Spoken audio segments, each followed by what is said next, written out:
अब आगे 440 निरंतर स्नेह वाला व्यक्ति दूसरा अद्यतन चू जिन के अस्वीकृति भरे शब्दों को सुनकर शेन लिंक्डइन को गुस्सा नहीं आया, बल्कि उसके मुंह के कोनों पर मुस्कान धीरे धीरे गहरी होती गई।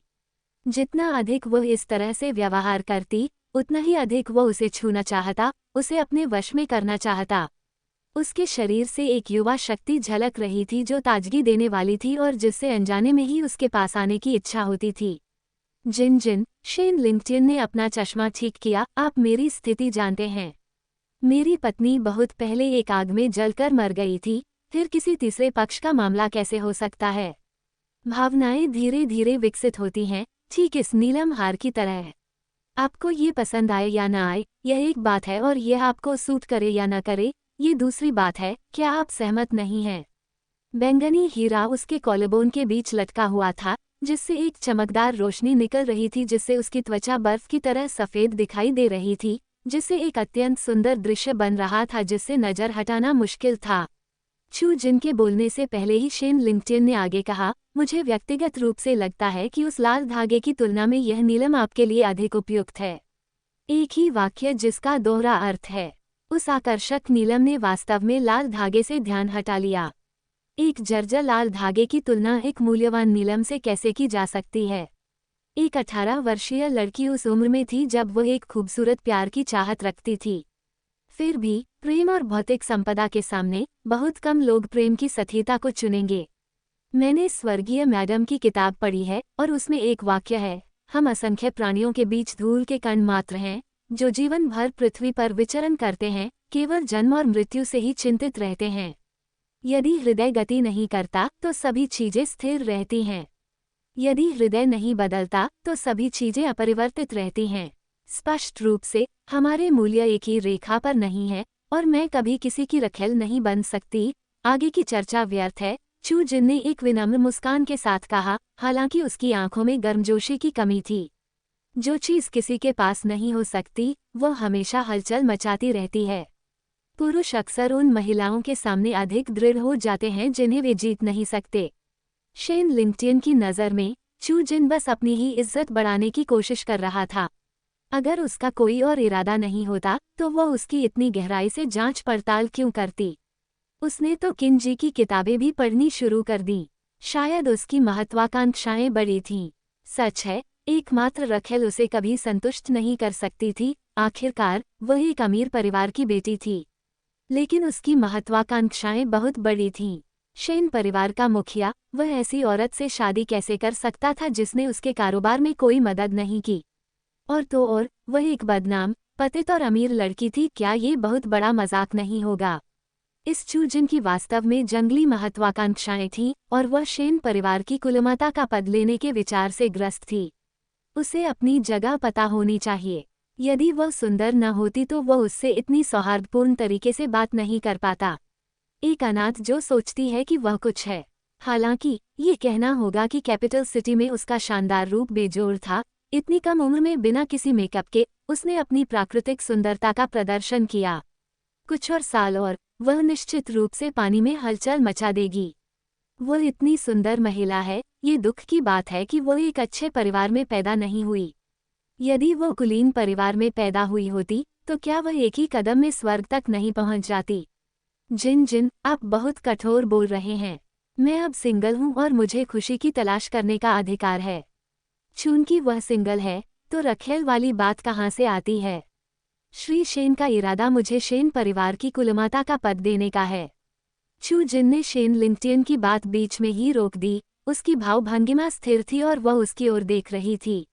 उसके स्पष्ट और ऊंचे चेहरे पर ज्यादा भावनाएं नहीं थीं, लेकिन एक अदृश्य दबाव था जिससे सांस लेना थोड़ा मुश्किल हो रहा था। शेन लिंक्डइन ने अनायास ही अपनी गर्दन सिकोड़ ली।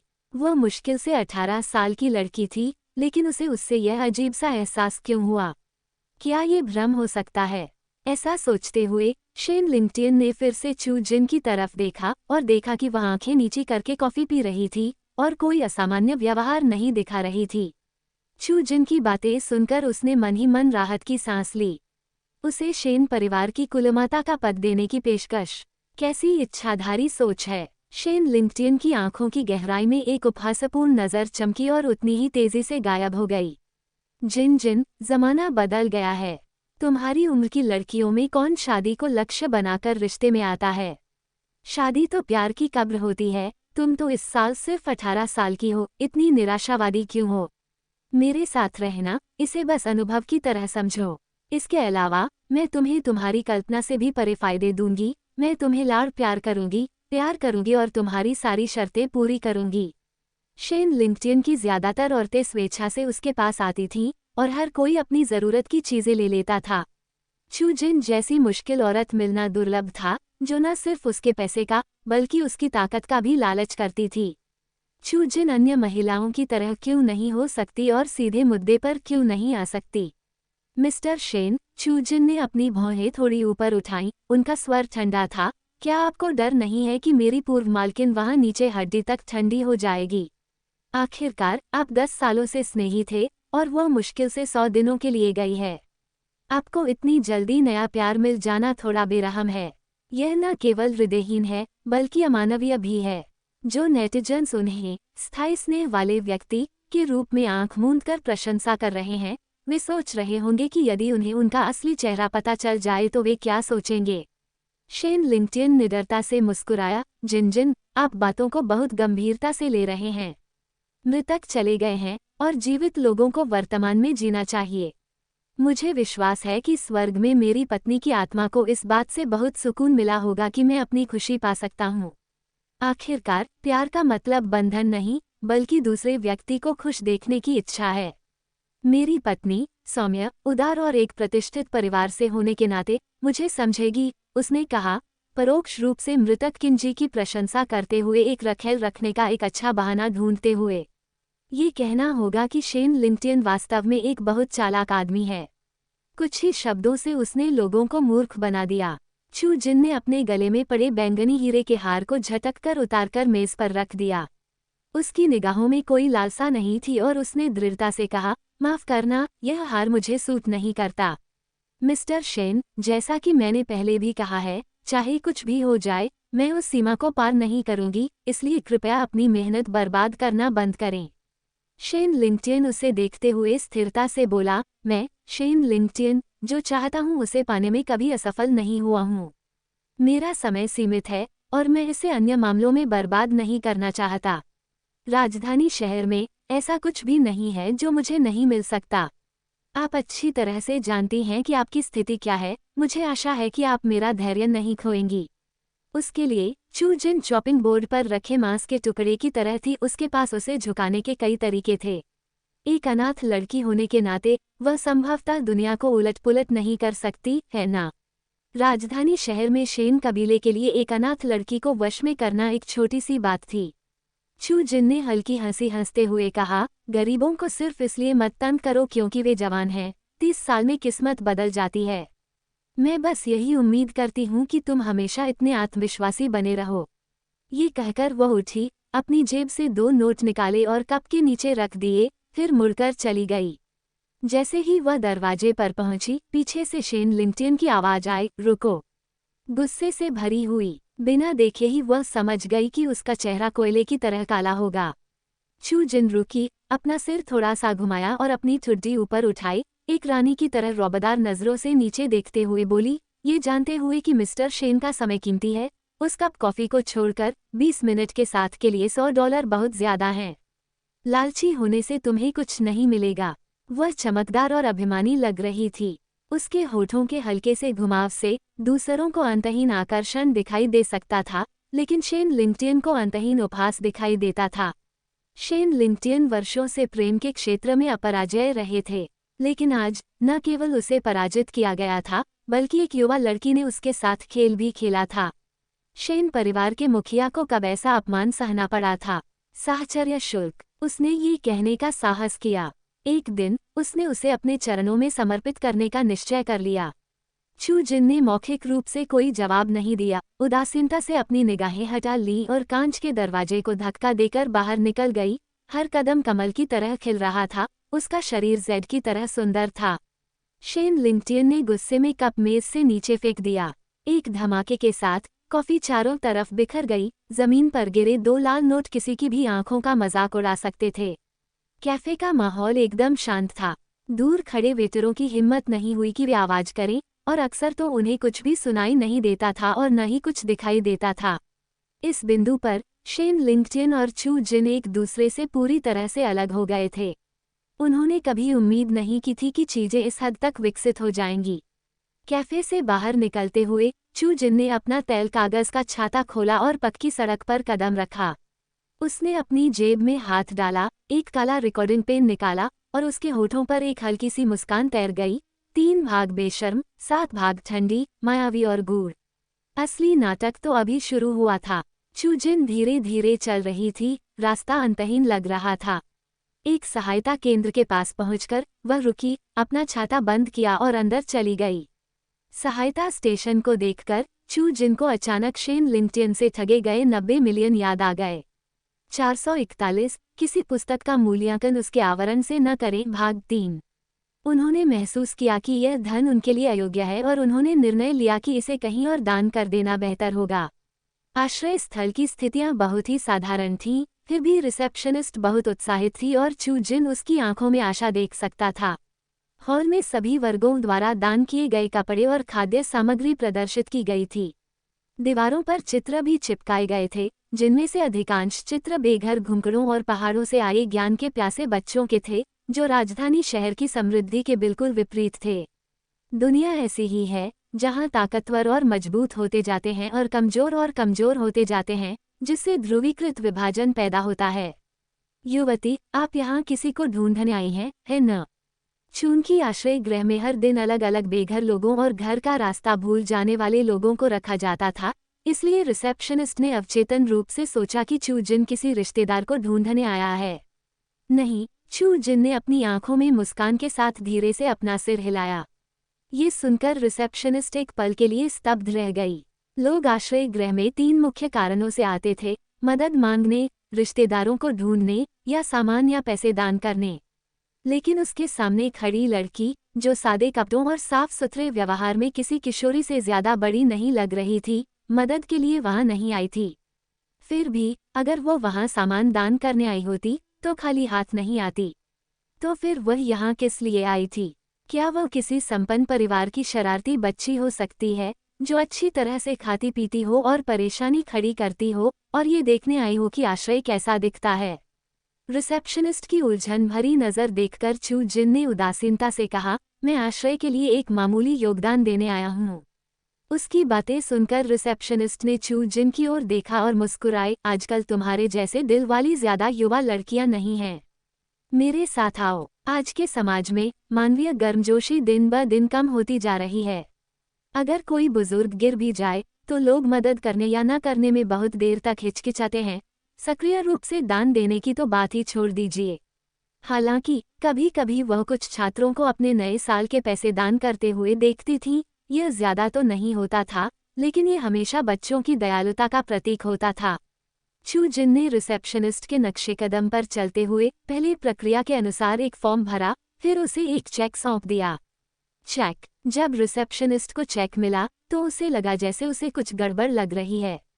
उसने सोचा था कि वह लड़की ज्यादा से ज्यादा कुछ 1000 युआन दान करेगी, लेकिन उसने यह उम्मीद नहीं की थी कि वह चेक से दान करेगी 10, सैकड़ों, 1000, 10,000, 1 लाख, 1 लाख। जब रिसेप्शनिस्ट ने चेक पर लिखे अंक साफ देखे तो उसके चेहरे पर हैरानी की लकीरें उभर आईं। क्या वो सपना देख रही थी? इतनी बड़ी रकम कई विला खरीद सकते हैं। उसने चू जिन की ओर देखा और पाया कि युवा लड़की अभी भी उदासीन दिख रही थी। उसने जो पैसा दान किया था उसके कारण उसमें कोई आत्मसंतुष्टि या श्रेष्ठता का भाव नहीं दिख रहा था, जिसने वास्तव में रिसेप्शनिस्ट को प्रभावित किया, और उसने लड़की के धैर्य और विनम्रता का सम्मान किया। रिसेप्शनिस्ट को अपनी आवाज़ वापस पाने में काफ़ी वक्त लगा। युवती, ज़रा रुकिए, मैं हमारे प्रभारी व्यक्ति को बुलाती हूँ। वो इतनी बड़ी रकम अकेले नहीं संभाल सकती थी। प्रभारी व्यक्ति को व्यक्तिगत रूप से आना होगा। चू जिन ने थोड़ा सिर हिलाया। रिसेप्शनिस्ट ने चेक जिम्मेदार व्यक्ति को दिया और पूरी स्थिति समझाई। मामले को गंभीरता से लेते हुए यह आश्रय गृह को अब तक का सबसे बड़ा दान हो सकता था। वे तुरंत उसके पीछे हॉल तक गए तो पाया कि वहां खड़ी लड़की कहीं दिखाई नहीं दे रही थी। अजीब बात है, रिसेप्शनिस्ट ने असमंजस में अपना सिर खुजलाया, वह तो बस यहीं थी। जियो झाओ, प्रभारी व्यक्ति ने भी चारों ओर देखते हुए कहा, क्या आप कह रहे हैं कि दाता सिर्फ एक किशोरी थी? हाँ, जियो झाओ ने सिर हिलाया। सादे कपड़े पहने हुए प्रभारी व्यक्ति ने आगे कहा, ये सही है, वो युवती 17 या 18 वर्ष की लग रही थी, शांत और सुंदर। ऐसा नहीं लग रहा था कि वह एक झटके में करोड़ों रुपये निकाल सकती है। जो व्यक्ति बिना किसी हिचकिचाहट के करोड़ों रुपये दान कर सकता है, वह इतना सादा परिधान क्यों नहीं पहनेगा? उसके पास लगभग कोई महंगा आभूषण नहीं था। प्रभारी व्यक्ति भी समझ गया कि जियो झाओ क्या कहना चाह रहा था और उसने जटिल निगाहों से चेक को देखा। जियो झाओ ने आगे कहा, चीफ, शायद लड़की ज्यादा दूर नहीं गई है। क्या आप उसे पकड़ने की कोशिश करना चाहेंगे? यदि उसने सचमुच इतना पैसा दान किया है, तो वह अपराध बोध से ग्रस्त होकर क्यों भागेगी? ऐसा संभवतः इसलिए है क्योंकि यह एक खराब चेक के अलावा कुछ नहीं है ना? कोई जरूरत नहीं, प्रभारी व्यक्ति ने उसे टाल दिया। उनकी आंखों में निराशा के भाव थे। ये बस एक शरारती लड़की का मजाक है। इसे गंभीरता से लेने की कोई जरूरत नहीं है। अपने काम पर वापस जाओ। उसने सचमुच सोचा था कि कैपिटल सिटी ने किसी दयालु आत्मा को देखा है, लेकिन यह एक शरारती लड़की की शरारत से ज्यादा कुछ नहीं निकला जिससे उसे बेवजह उत्तेजना हुई। उसने 90 मिलियन की रकम से आश्रय स्थल का पूरी तरह से जीर्णोद्धार, कुछ उपकरण जोड़ने और सर्दियों की तैयारी करने की योजना बनाई थी, लेकिन हुआ ये कि आजकल की जवान लड़कियां वाकई कुछ और ही होती हैं। मन लगाकर पढ़ाई करना एक बात है, लेकिन इन बुजुर्गों के साथ फ्लर्ट करना भी एक बात है। क्या वे नहीं जानते कि बुजुर्गों का दिल कमजोर होता है? प्रभारी व्यक्ति ने अपने हाथ में चेक देखा और गहरी सांस ली। हालांकि वह जानता था कि चेक नकली है, फिर भी जब वो पैसे निकालने बैंक गया तो उसे साथ ले गया। बैंक टेलर ने चेक देखकर बैंक मैनेजर को खुद बुलाया। तभी प्रभारी व्यक्ति को एहसास हुआ कि यह कोई बेकार चेक नहीं था। वह इतना उत्तेजित था कि उसका पूरा शरीर कांप रहा था। उसने बैंक मैनेजर की एक भी बात नहीं सुनी। वह जल्दी से राहत केंद्र की ओर लौटा। चू जिन का संपर्क नंबर ढूंढकर उसे व्यक्तिगत रूप से धन्यवाद देना चाहता था, लेकिन पाया कि उसने जो फॉर्म भरा था उसमें न तो उसका नाम था, न फोन नंबर, न पता, सिर्फ कुछ अप्रासंगिक जानकारी थी। रिसेप्शनिस्ट जियाओ झाओ तो और भी हैरान हो गई और अपना मुंह बंद नहीं कर पाई। उसे उम्मीद नहीं थी कि उस युवती ने सचमुच 90 मिलियन दान कर दिए हैं। ये वास्तव में अपनी क्षमताओं को छुपाना और समय का इंतजार करना था। ऐसा लगता है कि किसी पुस्तक का मूल्यांकन कभी भी उसके आवरण से नहीं करना चाहिए। प्रभारी व्यक्ति ने तो यहाँ तक कहा, एक सच्चा नेक इंसान ऐसा ही दिखता है। तारांकन। राहत केंद्र से निकलने के बाद चू जिन किसी तरह राजा के पास जाने का समय निकाल ही लेता था। वहाँ के लोगों ने चू जिन को पहली बार नहीं देखा था, लेकिन हर बार जब वे उसे देखते थे तो आश्चर्यचकित हुए बिना नहीं रह पाते थे। उसका चेहरा अत्यंत विशिष्ट था, उसकी आकृतियां मनोरम थीं और शब्द उसकी सुंदरता का वर्णन नहीं कर सकते थे। ऐसे लोग भी थे जो उत्सुक थे। वह वास्तव में कौन थी? किन झेंगलिन की गर्लफ्रेंड? पर्दे के पीछे के किसी बड़े बॉस की बेटी? पैराशूट से उतरी एक नई नियुक्त अधिकारी? वाह, ये तो देवी है। चू जिन के जाने के बाद कक्षों में उत्साहपूर्ण बातचीत शुरू हो गई। अरे, क्या तुम सोच सकते हो कि अगर वह हमारी सहकर्मी होती तो कितना अच्छा होता? ऐसी खूबसूरत लड़की के साथ हर दिन काम करने के बारे में सोचना ही कल्पना को मदहोश करने के लिए काफी था। अरे, अभी तो रात भी नहीं हुई और तुम सपना देखने लगे। उसके स्वभाव, उसके चेहरे को तो देखो, क्या वह सचमुच हमारे बराबर की हो सकती है? क्यों नहीं, हम सब इंसान हैं, है ना? ये तो भेदभाव है। ये अपने कीबोर्ड पर टाइप कर रही एक महिला ने ठंडी हंसी हंसते हुए कहा, वह केवल अपनी सुंदरता के बल पर काम चला लेती है, क्या आप ऐसा कर सकती हैं? उद्धरण चिन्ह। मैं अवाक रह गया। चू जिन सीधे किन झेंगलिन के कार्यालय में चला गया। किन झेंगलिन अपनी मेज पर झुका हुआ धीमी आवाज में टाइप कर रहा था। उसका ध्यान इतना केंद्रित था कि उसने चू जिन की दस्तक भी नहीं सुनी। चू जिन उसके पीछे पीछे आए और देखने के लिए रुकी। कंप्यूटर स्क्रीन पर अंग्रेजी कोड का एक पृष्ठ प्रदर्शित हो रहा था, जो कि अनजान लोगों को शायद समझ से परे अंग्रेजी प्रतिकूल जैसा लग रहा होगा, लेकिन उसके लिए यह ऐसा डेटा था जो जीवंत हो उठा था। ये गलत है। चू जिन ने ESC कुंजी दबाई, फिर स्रोत कोड स्विच किया, एंटर दबाकर स्क्रीन को त्रिआयामी 3D ज्यामितीय छवि में बदल दिया।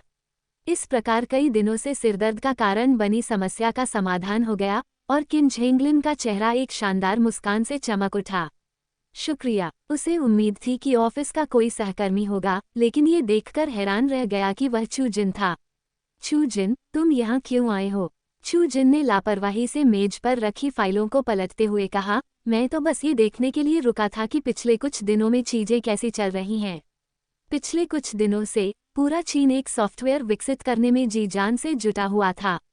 इसके रिलीज होते ही पूरे चीन में हलचल मच जाएगी। यह विदेशों में भी लोकप्रिय हो सकता है।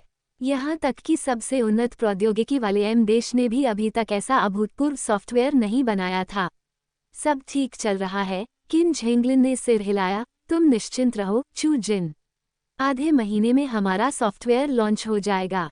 वैसे हमारे पास एक प्रायोगिक संस्करण पहले से ही तैयार है, क्या तुम आकर देखना चाहोगे? जरूर, चू जिन ने सिर हिलाया। दोनों उत्पाद विकास विभाग की ओर बढ़े जहां कर्मचारियों ने किन झेंगलिन का बड़े सम्मान से स्वागत किया। चू जिन को देखते ही उनकी आंखों में न सिर्फ आश्चर्य बल्कि एक स्पष्ट सम्मान भी झलक रहा था। कुछ समय के लिए किन झेंगलिन कंपनी में सबसे बड़े बॉस थे, लेकिन अब ये बॉस किसी और के प्रति इतना सम्मान दिखा रहे थे, यहाँ तक कि उन्हें चू जिन कहकर संबोधित कर रहे थे।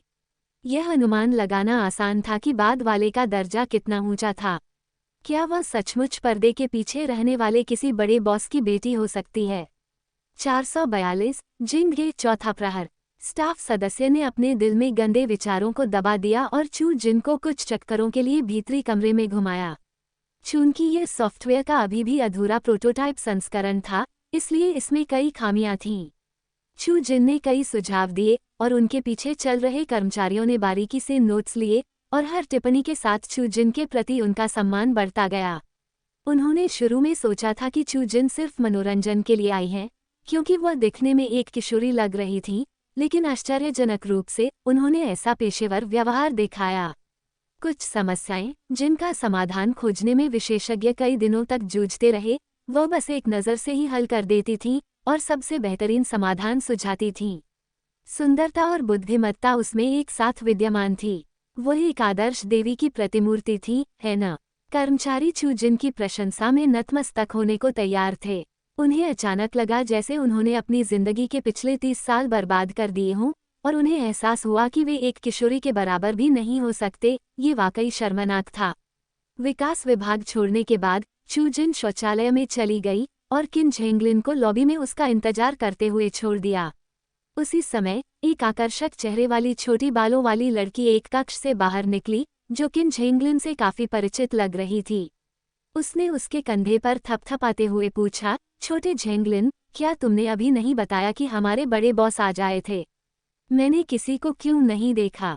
वो लड़की चेन जियांगरोंग थी, जो एस ऑफ हार्ट्स के नाम से मशहूर एक कुशल हैकर थी। किन झेंगलिन के साथ उसका रिश्ता बहुत करीबी था। वे दोनों एक दूसरे के बहुत करीब थे और उसकी सिफारिश से ही उसे राजा के यहाँ काम करने के लिए भर्ती किया गया था। चेन जियांगरोंग रहस्यमयी बड़े बॉस की बहुत प्रशंसा करती थी, क्योंकि उसने इतने कम समय में राजा को इतनी सफलतापूर्वक विकसित किया था। वो उसकी शैक्षणिक पृष्ठभूमि को नज़रअंदाज करने और उसे नियम के विरुद्ध एक प्रोग्रामर के रूप में भर्ती करने के लिए भी उसकी बहुत आभारी थी। यदि बिग बॉस न होता तो उसे नहीं पता था कि वह आज कहाँ होती। लो, किन झेंगलिन ने अपनी ठुड्डी से इशारा करते हुए कहा, वह पहले से ही यहाँ है। ये वही है। उसकी निगाहों का पीछा करते हुए चेन जियांगरोंग ने सीढ़ियों से उतरती एक अद्भुत सुंदरता वाली लड़की को देखा। उसने फटी हुई जीन्स और सफ़ेद टी शर्ट पहनी हुई थी। उसके चिकने काले बाल एक सुंदर जूड़े में बंधे थे, जिससे उसकी सुंदर संगमरमरी गर्दन दिखाई दे रही थी।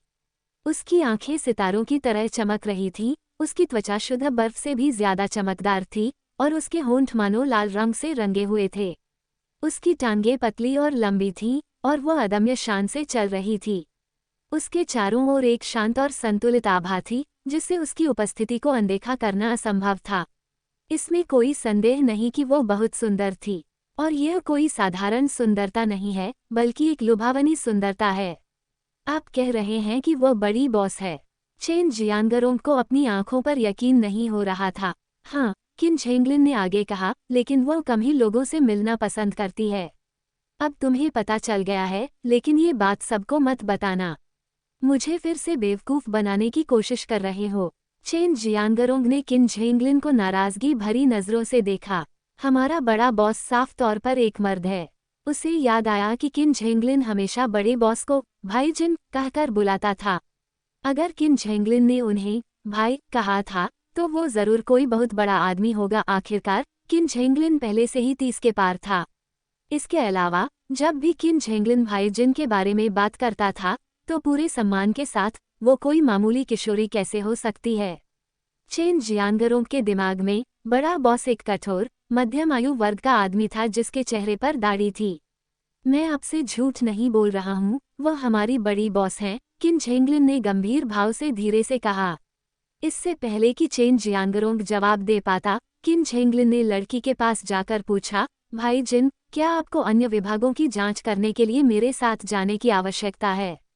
कोई जरूरत नहीं, मुझे दूसरे काम निपटाने हैं, मैं अब चला जाऊंगा। चू जिन की आवाज उदासीन थी। चेन जियांगरोंग उनकी बातचीत सुनकर पूरी तरह से हक्की बक्की रह गई। वह समझ ही नहीं पा रही थी कि भाई जिन असल में एक लड़की थी और कोई मामूली लड़की नहीं, बल्कि एक नाजुक सी बच्ची। इस बात ने उसकी दुनियादारी को पूरी तरह से तोड़ दिया। भाई जिन, मैं आपका परिचय कराता हूँ। ये चेन जियांगरोंग है, वही प्रोग्रामर जिसकी मैंने आपको पहले सिफारिश की थी। किन झेंगलिन ने परिचय कराने के लिए चेन जियांगरोंग की ओर मुड़ते हुए कहा। चू जिन ने हमेशा प्रतिभा का सम्मान किया था और चेन जियांगरोंग की ओर अपना दाहिना हाथ बढ़ाया। नमस्ते, मैं चू जिन हूँ। चू नदी और हान सीमा से चू, शानदार और सुंदर देश से जिन। चेन जियांगरोंग अभी भी कुछ स्तब्ध थी। उसे कुछ समझ नहीं आ रहा था कि क्या हो रहा है। वह चू जिन को घूर रही थी, मानो अवाक।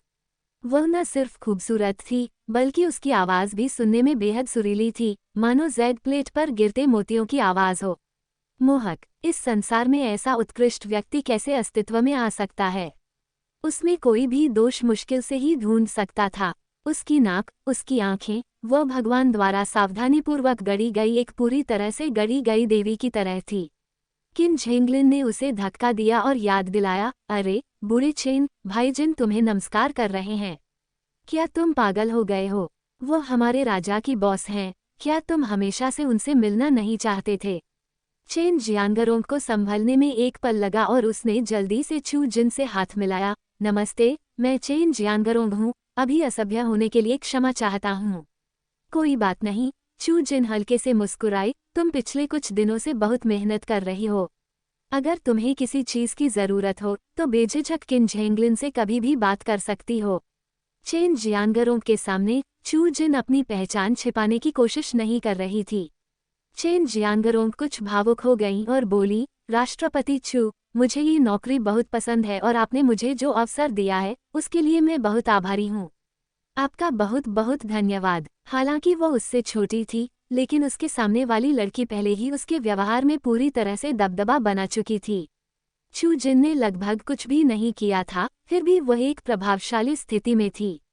ऐसी आभा बिखेरना जिससे अन्य लोग उसे उच्च सम्मान की दृष्टि से देखने लगें। 443 लंबा वाला। ऐसा व्यक्ति श्रेष्ठ बनने के लिए ही जन्म लेता है। यदि चेन जियांगरोंग ने इसे अपनी आंखों से नहीं देखा होता तो वो कभी विश्वास नहीं करती कि एक किशोर लड़की में इतनी सुंदरता हो सकती है। उसका स्वभाव ऑर्किड और बांस जैसा है, जिसका अनुकरण कोई नहीं कर सकता। बांस की तरह अडिग, अखंडता को उसी तरह महत्व देना जैसे कोई जेड को महत्व देता है। एकांत घाटी में ऑर्किड के समान सुंदर और संतुलित। उनकी नज़र में केवल एक गंभीर, पंडिता मध्यम आयु वर्ग का आदमी ही ऐसे सूक्ष्म विचार और गहन अंतर्दृष्टि रख सकता है। चू जिन ने प्रसन्नतापूर्वक मुस्कुराते हुए कहा, उसकी आवाज हल्की थी, आपको मुझे धन्यवाद देने की आवश्यकता नहीं है। आपको ये नौकरी अपनी योग्यता के आधार पर मिली है और मुझे विश्वास है कि निकट भविष्य में आप निश्चित रूप से द किंग के लिए बेहतर सॉफ्टवेयर लाएंगे और उच्च पद पर पहुंचेंगे। ये पहली बार था जब चेन जियांगरोंग को इतनी औपचारिक स्वीकृति मिली थी और पहली बार कोई उस पर भरोसा करने को तैयार था। वो वर्षों से अकेलेपन की आदी हो चुकी थी और अचानक कोई उससे कह रहा था कि वे उस पर भरोसा करने को तैयार हैं, जिससे उसके दिल में बेवजह खटास आ गई। चू जिन के सामने थोड़ा झुकते हुए उसने ईमानदारी से कहा, राष्ट्रपति चू, निश्चिंत रहें, मैं आपको निराश नहीं करूंगी। अच्छा, चू जिन ने हल्के से सिर हिलाया, उसकी नज़र चेन से मिली, मुझे तुम पर विश्वास है। हालांकि यह सिर्फ 4 शब्दों का एक हल्का सा बड़बड़ाहट था, लेकिन ये दृढ़ था। किन झेंगलिन को कुछ बातें समझाने के बाद चू जिन वहां से चला गया। समय तेजी से बीत गया और कुछ ही देर में शाम हो गई। शाम के अंधेरे ने उसकी परछाई को लंबा खींच दिया। एक काला व्यक्ति एक निश्चित दूरी पर उसके पीछे चल रहा था। उसकी मुद्रा सीधी थी। उसने एक फिटेड काला ट्रेंच कोट और एक काली टोपी पहन रखी थी जो उसके चेहरे के अधिकांश भाग को ढक रही थी। केवल उसकी थोड़ी की तीखी रेखाएं और कसकर दबाए हुए होंठ ही दिखाई दे रहे थे। एक ठंडी आभा ने उसे घेर लिया, मानो कोई काली मकड़ी नश्वर संसार में घूम रही हो, रहस्यमय और शक्तिशाली। उसने अपनी गति बढ़ा दी, उसने अपनी गति धीमी कर दी, उसने भी उसकी गति का अनुकरण किया। उसके कदम हमेशा उसके कदमों के साथ तालमेल में रहते थे। गर्मियों की हवा में सुखद सुगंध थी। चू जिन धीरे धीरे चल रहे थे, उनके हाथ में तेल से सना हुआ छाता था और कभी कभी वे मुस्कुराकर परिचित बुजुर्गों का अभिवादन कर रहे थे। लड़की की मधुर आवाज हवा के माध्यम से उसके कानों में पहुंची और उसके होठों के कठोर कोनों पर अनजाने में एक हल्की मुस्कान आ गई। दरअसल चू जिन ने बहुत पहले ही उसके पीछे की इस विसंगति को भांप लिया था। उसने बस उसका सामना न करने का फैसला किया। कुछ तो इसलिए क्योंकि उसे उस आदमी से कोई द्वेष नहीं था, और कुछ इसलिए क्योंकि सार्वजनिक रूप से ऐसा करना उचित नहीं था। एक कोने में मुड़कर चू जिन एक मजबूत चीनी छतरी के पेड़ के पीछे छिप गई। एक हाथ में तेल कागज की छतरी पकड़े हुए और दूसरे से अपने फोन पर समय देख रही थी। शाम के 6:58 बज रहे थे। 7 बजने में 2 मिनट बाकी थे। फोन की स्क्रीन की रोशनी उसके चेहरे पर पड़ रही थी, जिससे अंधेरे में एक चमकदार जेड जैसी चमक फैल रही थी। ओब्सिडियन की रात में उसकी आंखें पॉलिश किए हुए शीशे की तरह साफ, ब्लेड जैसी तेज धार से चमक रही थीं। 1 सेकंड बीता, फिर 2। चू जिन ने अपनी आंखें थोड़ी सिकोड़ ली और उस आकृति को धीरे धीरे बगल से आते हुए देखा। अब चू जिन आगे बढ़ी, अपना फोन जेब में डाला और छाते का हैंडल पकड़ते हुए अपनी कलाई को तेजी से हिलाया। छाते की नोक एक तेज धार में बदल गई और उस आदमी के कंधे पर आ गई। फिर भी उस व्यक्ति ने इस हमले का पूर्वानुमान लगा लिया था और उसने फुर्ती से हमले को टाल दिया। धुंधली रोशनी में उसका चेहरा स्पष्ट रूप से देखना मुश्किल था, केवल उसके होठों पर हल्की सी मुस्कान ही दिखाई दे रही थी। लेकिन उस पर जो खुशबू थी वो बिल्कुल परिचित थी, हल्की तंबाकू की खुशबू जिसमें पुदीने की हल्की सुगंध मिली हुई थी, जो शांति का एहसास दिला रही थी। चू जिन वहां थोड़ा स्तब्ध खड़ी थी। उस आदमी ने चुपचाप उसकी कलाई को जकड़ लिया और एक जोरदार खिंचाव के साथ उसे एक ठंडे आलिंगन में खींच लिया। उसकी पीठ उसकी छाती की दीवार से टकराई और उसके शरीर में ठंडक दौड़ गई। चू जिन ने अपनी भौं उठाई, अपनी कोहनी से हमला करने की कोशिश की, लेकिन उसने उसकी बांह पकड़ ली और उसे स्थिर रखा। यह मैं हूँ, उसकी धीमी और ठंडी आवाज उसके पीछे से आई। वह आवाज बहुत परिचित थी। लगभग उसी समय जब उन्होंने मारपीट का आदान प्रदान किया, चू जिन को पता था कि यह मिस्टर मो था। यही कारण है कि उसने अपनी सतर्कता कम कर दी थी। लेकिन ये स्पष्ट था कि जो व्यक्ति उसका पीछा कर रहा था वह मिस्टर मो नहीं था, तो वह अचानक कैसे प्रकट हो गया। ये तुम क्यों हो? चू जिन ने उसकी क्षणिक लापरवाही का फायदा उठाया, अपना हाथ उलट दिया और उसका दाहिना हाथ पकड़ लिया और तेजी से ऊपरी हाथ हासिल कर लिया, जबकि उसके मुंह से कराह निकली। इससे चोट पहुंची होगी। तुम्हें क्या लगा कि वो कौन था? हम। अंत में उसका स्वर चिढ़ाने वाला हो गया, जो शब्दों से कहीं ज्यादा कुछ कह रहा था। फिर उसने उसका हाथ पकड़ा और उसे अपनी बाहों में खींच लिया। उसके एक हाथ ने उसे गले लगा लिया और दूसरे ने उसका हाथ थाम लिया, अपना सिर उसके कंधे पर टिका दिया। उस आदमी का शरीर गर्मी से रहित था, मानो किसी गहरे तालाब की गहराई से बर्फ निकली हो। चू जिन ने अपनी भौं को थोड़ा ऊपर उठाया और अपनी कोहनी को हल्के से मोड़कर वह उस आदमी के आलिंगन से मुक्त हो गई। रात के अंधेरे में इधर उधर छुपकर बैठे हुए, क्या तुम एक डरावने बूढ़े आदमी नहीं हो?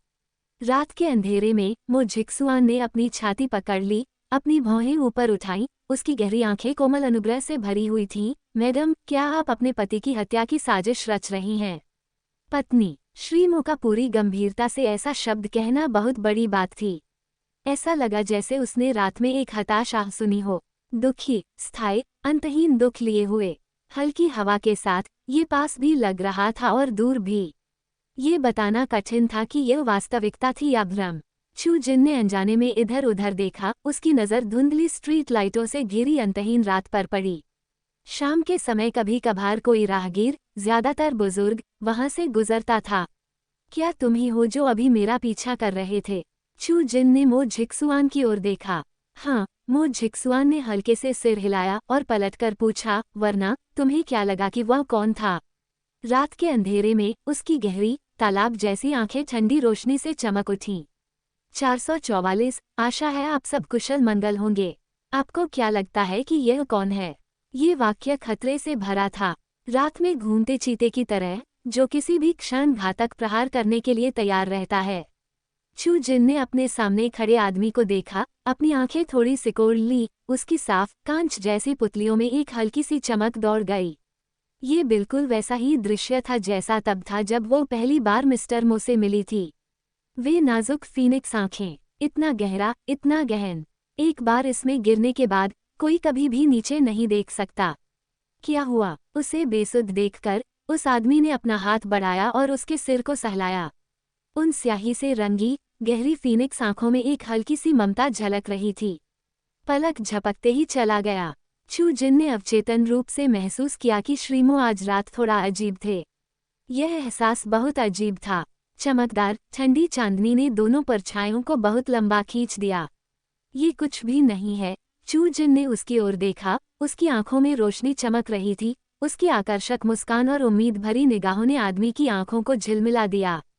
चांदनी रात में एक साधारण सफेद टी शर्ट और फटी हुई जीन्स पहने लड़की ने बहुत ही साधारण कपड़े पहने हुए थे, फिर भी वह किसी तरह चांदनी की तरह एक बेदाग आभा बिखेरने में कामयाब रही। वह चांद से उतरी हुई सुंदरी लगती थी और साथ ही पहाड़ों की गहराई में रहने वाली निर्वासित परी भी लगती थी। इसमें एक पवित्रता थी जो मोहकता की ओर संकेत करती थी, और मोहकता के भीतर एक मोहक आकर्षण का स्पर्श था। चलो अंदर चलते हैं। उस आदमी ने सहजता से उसकी कलाई पकड़ ली और गेट की ओर चलने लगा। मो झिकसुआन, लड़की की आवाज़ धीमी थी। वो उसे शायद ही कभी उसके पूरे नाम से पुकारती थी, और जब वह बोलती थी तो उन 3 साधारण शब्दों में एक अलग ही आकर्षण आ जाता था।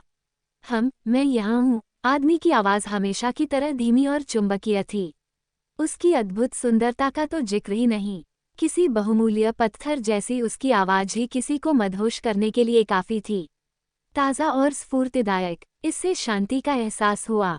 जो लोग आवाज़ों से मोहित हो जाते हैं, उनके लिए ऐसी ध्वनि अप्रतिरोध्य थी। इससे व्यक्ति को लत लग सकती है और वो इससे बाहर निकलने में असमर्थ हो सकता है। उसके सामने मिस्टर मो, बहुत परिचित, फिर भी थोड़ा अजीब। चू जिन ने उसकी प्रोफाइल पर नज़र डालने के लिए अपनी आंखें उठाईं, उसका स्वर हल्का था, इस साल आपकी उम्र क्या है? आदमी का शरीर एक क्षण के लिए स्पष्ट रूप से अकड़ गया। उसके कदम रुक गए। वह चलते हुए रुक गया, उसकी आंखों में देखते हुए, और गंभीरता से बोला, क्या तुम्हें नहीं पता? उस आदमी का चेहरा मंद रोशनी में छिप गया था, जिससे केवल उसके जबड़े की तीखी, पूरी तरह से गड़ी हुई रेखा ही दिखाई दे रही थी। तपस्वी, शीतल, चमकदार चांदनी ने दोनों को रहस्य के आवरण में नहला दिया। अपना सिर नीचे झुकाए हुए उस आदमी की आंखों में लड़की की छवि प्रतिबिंबित हो रही थी। उनके आसपास की हर चीज पृष्ठभूमि में लुप्त होती जा रही थी, मानो समय स्वयं परिष्कृत हो गया हो, और उस क्षण में दुनिया में केवल यही जोड़ी बची थी। दोनों के बीच 25 सेमी की ऊंचाई का अंतर एक सामंजस्यपूर्ण छवि बनाता है। सचमुच बेशर्म। किसने सोचा होगा कि मिस्टर मो, जो इतने सम्मानित दिखते हैं, सीधे चेहरे से ऐसी बात कह सकते हैं। उसका चेहरा लगभग पूरी तरह भावशून्य था। ये कविता बहुत ही सघनता से रची गई है, तथा इसमें गंभीरता का भी संकेत है। उसकी बातें सुनना, चू जिन को लगभग यकीन हो गया कि यह आदमी निस्संदेह मिस्टर मो ही था। बेशर्म, उसने उसकी पकड़ से छूटने की कोशिश करते हुए कहा, लेकिन उसने उसे और भी कसकर पकड़ लिया। इस अवसर पर पुरुषों और महिलाओं के बीच असमानता स्पष्ट रूप से उजागर हुई। मिस्टर मो लंबे कद के थे और उनकी टांगें भी लंबी थीं। उन्हें ये सुनिश्चित करने के लिए बस थोड़ा सा प्रयास करना पड़ा कि वो बच न सके। उसने अपने हाथ से उसकी ठोड़ी को ऊपर उठाया, जिससे उसकी पूरी तरह से सुडौल जबड़े की रेखा प्रकट हो गई, और फिर उसके पतले होठों ने उसे मजबूती से दबा दिया, उसे निगल लिया। एक बड़ी छाया मंडरा रही थी क्योंकि उसके होठों ने उसके होठों के कोनों को पूरी तरह से ढाक लिया था।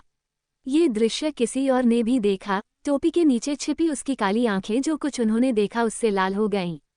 मनुष्यों के बीच विचरण करने वाले एक काले हेलेबोर की तरह उस क्षण उसका पूरा अस्तित्व हत्या की एक अदृश्य आभा बिखेर रहा था।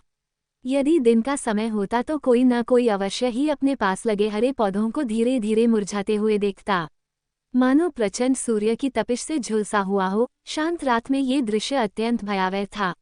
इस समय वो उस ग्रिम रीपर जैसा लग रहा था जो नरक की खाई से निकलकर बाहर आया था, किसी भी क्षण अपना जीवन समाप्त करने में सक्षम।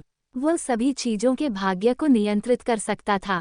लिंग क्यू कुछ ही दूरी पर खड़ी थी, तीनों की आकृतियां देख रही थी। हल्की सी आह भर रही थी, उसकी खूबसूरत आंखों में चिंता की एक झलक थी। सबसे पहले उसने चुंबन करते जोड़े को देखा, फिर जुवाना युवान शांगचेन की ओर देखने के लिए मुड़ी। उसका दिल तेजी से धड़क उठा और वह तेजी से आगे बढ़ी। जुवाना युवान शांगचेन की कलाई पकड़ने के लिए आगे बढ़ी। मेरे साथ चलो। लिंग क्यू की आवाज कुछ ठंडी थी। जुवाना युवान शांगचेन ने उस जोड़े को गौर से देखा। उसकी गहरी आंखों में उथल पुथल मची हुई थी, असंख्य विचार उसके मन में उमड़ रहे थे। दर्द अत्यधिक था। कटे हुए मांस और टूटी हड्डियों की पीड़ा की तुलना में यह और भी असहनीय था। जुवाना युवान शांगचेन एक मूर्ति में तब्दील हो गया था, जो अपनी जगह पर जम गया था।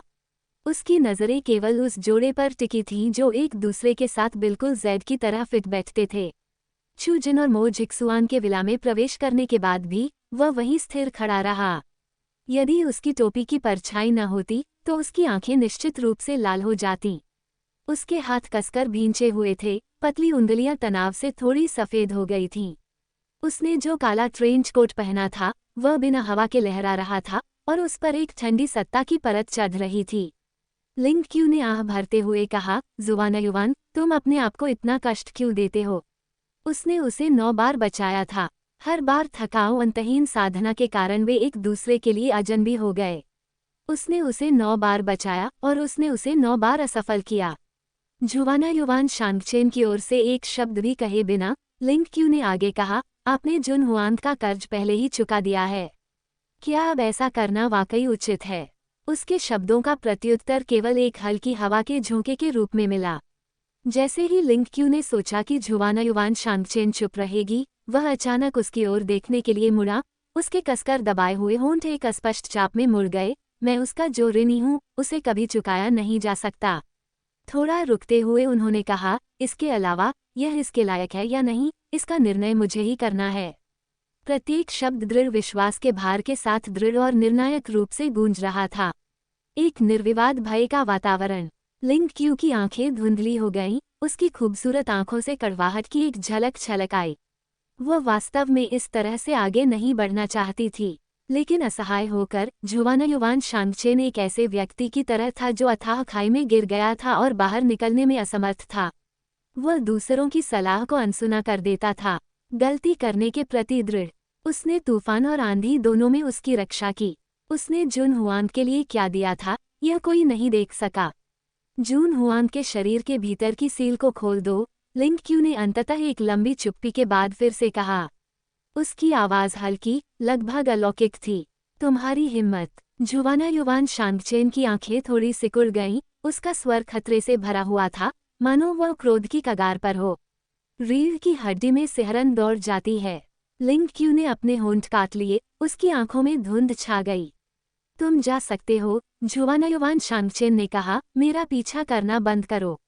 मैं एक कठोर हृदय वाला व्यक्ति हूँ जो दूसरों की दयालुता के प्रति हमेशा अंधा रहता हूँ। मेरे दिल में सिर्फ जून हुआंग के लिए ही जगह है। लिंग क्यू एक अच्छी लड़की थी और वह उसे और अधिक देर नहीं कर सकता था। ये पहली बार नहीं था जब जुवाना युवान शांगचेन ने ये शब्द कहे थे, लेकिन हर बार दोहराना लिंग क्यू के दिल पर चाकू की तरह था। यह अच्छी तरह जानते हुए कि वह केवल जुन हुआंग से प्यार करता था, फिर भी उसने मूर्खतापूर्वक उसका पीछा किया। वह जुन हुआंग के लिए सब कुछ देने को तैयार था, यहाँ तक कि अपनी जान भी। और क्या वह जुवाना युवान शांगचेन के लिए सब कुछ, यहाँ तक कि अपनी जान भी देने को तैयार नहीं थी? उसकी नज़रें केवल जुन हुआंग पर ही टिकी थीं। उसकी नज़रें केवल जुवाना युवान शांगचेन पर ही टिकी थीं। वे तीनों एक दुष्चक्र में फंस गए थे। एक बार उसे अपने जीवन में पाकर कोई अन्य उसकी नज़र में नहीं आ सका। चाहे कोई कितना भी उत्कृष्ट क्यों न हो, उसकी तुलना में वह सब फीका पड़ जाता है। लिंग क्यू चुप रहा, उसकी उंगलियां थोड़ी सी कांपने लगीं। जुवाना युवान शांगचेन ने आगे कहा, मैंने पहले ही एक बार उसके साथ अन्याय किया है, मैं उसे दूसरी बार निराश नहीं कर सकता। चाहे जब भी हो, मैं अंत तक उसकी जिम्मेदारी उठाऊंगा। ये प्रेम और कर्तव्य दोनों था। जैसे ही उन्होंने बोलना समाप्त किया, एक गहरी और ठंडी आवाज ने वातावरण को भर दिया, जिससे दबाव महसूस हुआ और सांस लेना मुश्किल हो गया। मेरी मंगेतर ऐसी नहीं है जिसकी जिम्मेदारी दूसरे पुरुष लें। स्ट्रीट लाइट के नीचे खड़ा आदमी लाइट के सामने खड़ा था। मो जिक्सुआन का शरीर लंबा और सीधा था, किसी जेड के पेड़ जैसा सुंदर। वह सधा हुआ और रौबदार था, उसके हर अंग से राजा जैसी आभा झलक रही थी। ऐसा व्यक्ति, चाहे वह कहीं भी गया हो, हमेशा एक महान नेता ही रहा। सबसे ऊपर शासन, हजारों लोगों द्वारा पूजनीय, दो समान रूप से मजबूत व्यक्ति पहली बार आमने सामने खड़े थे। उनकी निगाहें तनाव से भरी हुई टकरा रही थीं। दो आदमी, दो प्रकार की शीतलता। लिंग क्यू, जुवाना युवान शांगचेन के बगल में खड़ा था और उसने तुरंत सबसे अच्छा रक्षात्मक रुख अपनाया। उसकी आंखें तेज और पैनी थीं। जुवाना युवान शांगचेन ने हल्के से मुस्कुराते हुए कहा, मो परिवार प्रमुख, मुझे विश्वास है कि आप ठीक हैं। 446, राजधानी शहर छोड़ो। मो परिवार के मुखिया, मुझे विश्वास है कि आप कुशल मंगल होंगे। यह एक बहुत ही साधारण टिप्पणी थी, फिर भी करीब से जांच करने पर इसमें उपहासपूर्ण भाव झलकता है। जुवाना युवान शांगचेन के होंठ थोड़े मुड़े हुए थे, उसके चेहरे की विशेषताएं अभी भी उसकी टोपी की छाया के नीचे छिपी हुई थीं, जिससे उसका असली चेहरा छिप गया था। बर्फ की चादर में लिपटा हुआ वह अंदर तक ठंडा लग रहा था। काले मंजूषा में रक्त की गंध व्याप्त थी।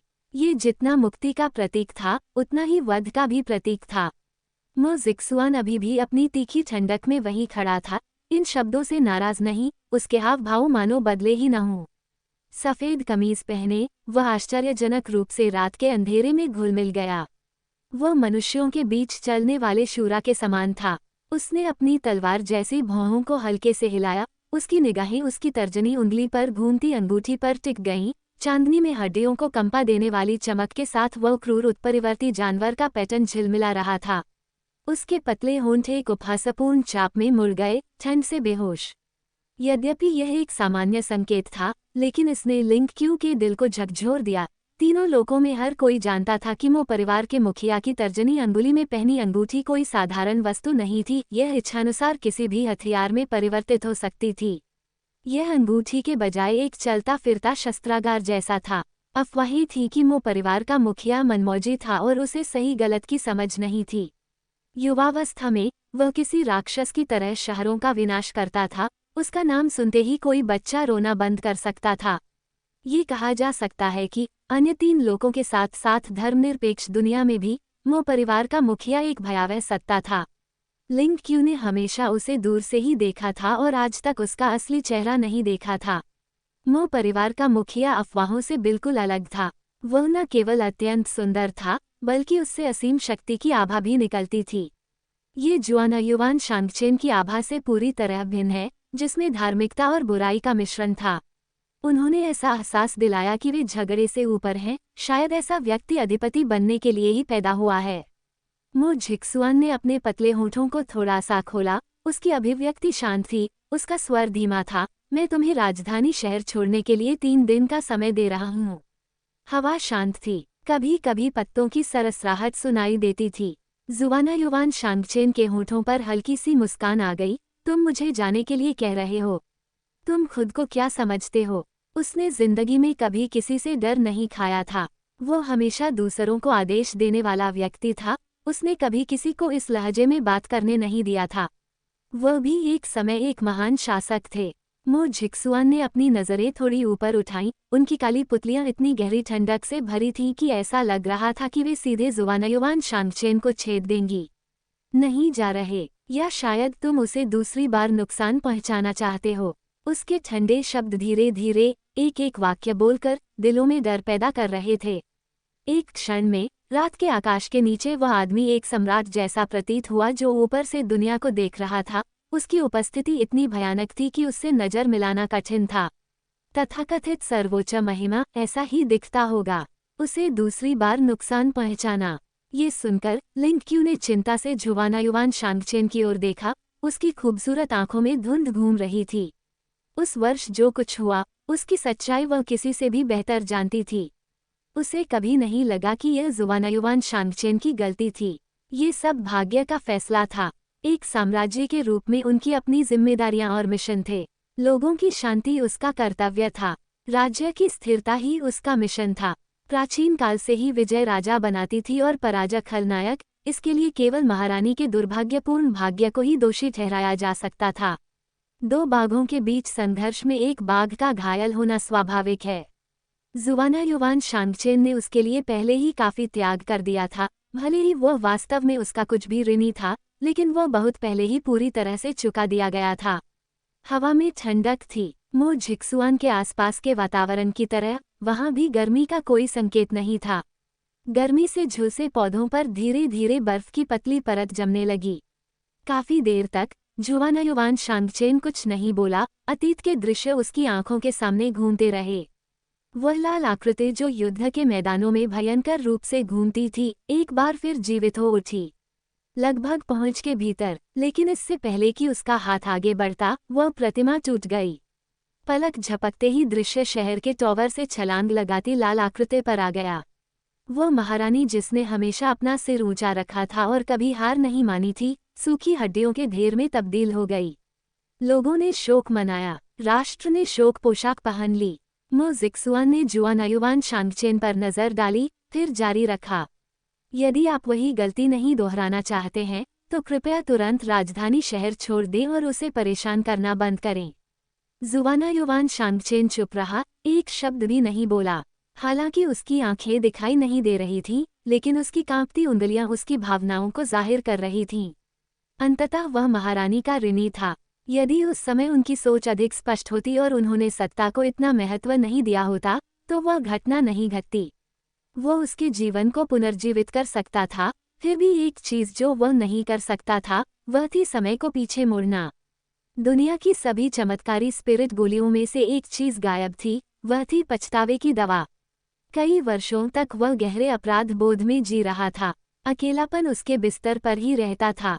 यह उसके लिए सबसे बड़ी सजा थी। लिंग क्यू ने जुवानायुवान शांगचेन में हर बदलाव देखा। कुलपति मो, मुझे कुछ कहने की अनुमति दें। यह जुवानायुवान और महारानी के बीच का मामला है। लिंग क्यू ने अचानक मो झिक्सुआन की ओर देखा।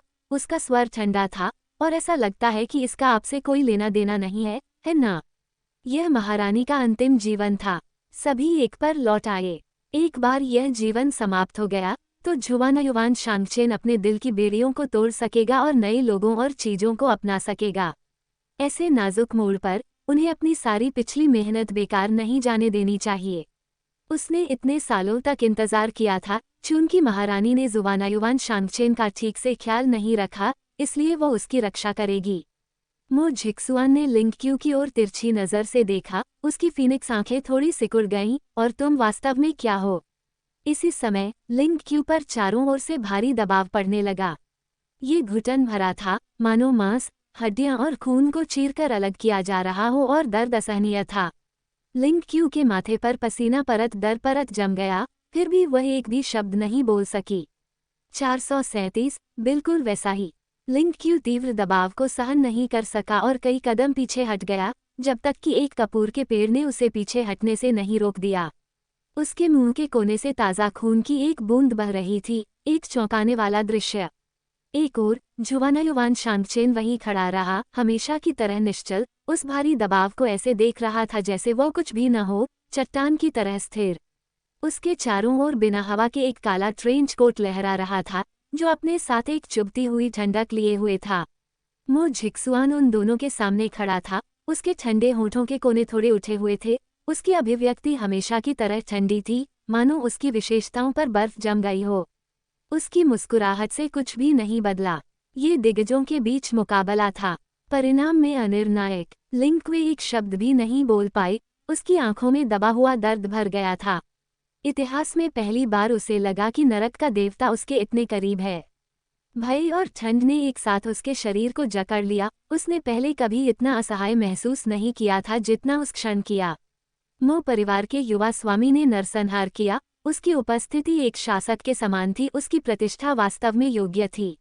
जुवानायुवान शांगचेन ने शांति से अपना हाथ लिंग क्यू के कंधे पर रखा। और आध्यात्मिक ऊर्जा की धाराएं, जो नग्न आंखों से अदृश्य थीं, उनकी हथेली से लिंग क्यू के शरीर में प्रवाहित हुईं। जो दर्द उस पर भारी पड़ रहा था वह ज्वार की तरह उतर गया और लिंग क्यू को एक हल्कापन महसूस हुआ। मो जिक्सुआन को एक बार फिर देखते हुए उसकी आंखों में नए सम्मान की लहर दौड़ गई। मैं जल्द से जल्द चला जाऊंगा। जुवानायुवान शांगचेन ने मो जिक्सुआन को देखने के लिए अपना सिर उठाया। उसकी गहरी शांत आंखें उसकी टोपी के नीचे छिपी हुई थीं, जिससे केवल उसकी अच्छी तरह से परिभाषित जबड़े की रेखा दिखाई दे रही थी। उसका स्वर बहुत गहरा, हड्डियों को कंपा देने वाला था। यदि आपने उसके साथ गलत करने की हिम्मत की तो मैं आपको कभी जाने नहीं दूंगा। अंतिम वाक्य खतरे से भरा था। लिंग क्यू की आंखों में रोशनी की एक झिलमिलाहट दौड़ गई। उसने यह उम्मीद नहीं की थी कि जुवानायुवान शांगचेन छोड़ने का फैसला करेगा। वो जुन हुआंग से इतना प्यार करता था, वह उसे स्वेच्छा से किसी अन्य व्यक्ति को कैसे दे सकता था? क्या जुवानायुवान शांगचेन ने जून हुआंग को छोड़ दिया था? फिर भी उसे जरा भी खुशी क्यों नहीं हुई? इसके बजाय उसके दिल में ठंडक और शीतलता का एहसास था। जुवानायुवान शांगचेन को उससे बेहतर कोई नहीं समझता था। वह जानती थी कि वो इतनी आसानी से समझौता नहीं करेगा। निश्चिंत रहो। मो जिक्सुआन के होठों पर एक उपहासपूर्ण वक्रता बन गई। उसकी आवाज बर्फ की तरह ठंडी थी। मैं तुम नहीं हूँ, जुवानायुवान शांगचेन और चूजिन महारानी जुन हुआंग नहीं है। एक वाक्य, दो अर्थ। सबसे पहले, यह 1000 साल पहले जुवानायुवान शांगचेन की क्षुद्रता के बारे में व्यंग्य था। दूसरा, यह एक अनुस्मारक था कि जो हो चुका है उसे वापस नहीं किया जा सकता। 1000 साल पहले की घटनाएं अतीत की बात थीं, और चूजिन सिर्फ चूजिन थे, किसी के लिए विकल्प नहीं। ये सुनकर जुवानायुवान शांगचेन ने कुछ भी न कहते हुए अपने होठों को एक पतली रेखा में दबा लिया। आखिरकार वो जून हुआंग का कर्जदार था। अब उसके पास मो जिक्सुआन की बातों का खंडन करने का कोई आधार नहीं था। एक दिन वह अपने कार्यों से अपनी योग्यता सिद्ध कर देगा। जब तक जुन हुआंग अच्छी तरह से रहती थी, उसके लिए उसके जीवन से अधिक महत्वपूर्ण कुछ भी नहीं था।